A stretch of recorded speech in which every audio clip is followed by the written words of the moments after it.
नमस्कार जरूरा कलाहांडी ब्लॉगर के आपण मन के स्वागत जनाऊे केन्दा अच्छन मुझे तो भल अच्छे आशा कर आपण मैंने भल थे आमर ये बहुत शीत पड़ला ना तो मुझे आज किसी नुआ बनाबी तो आपण मान संगे शेयर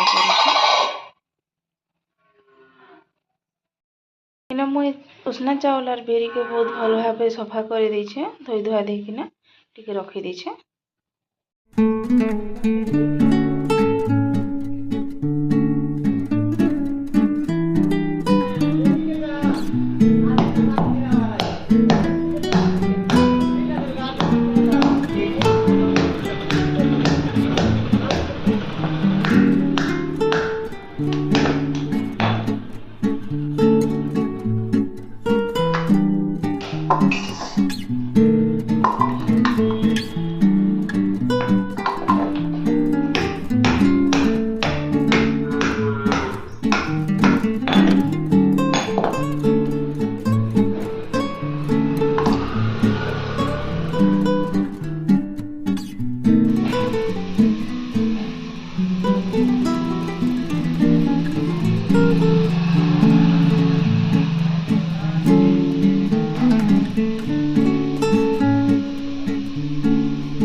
देखा जितनी खराब दिशि खावा को बहुत टेस्टी थिला।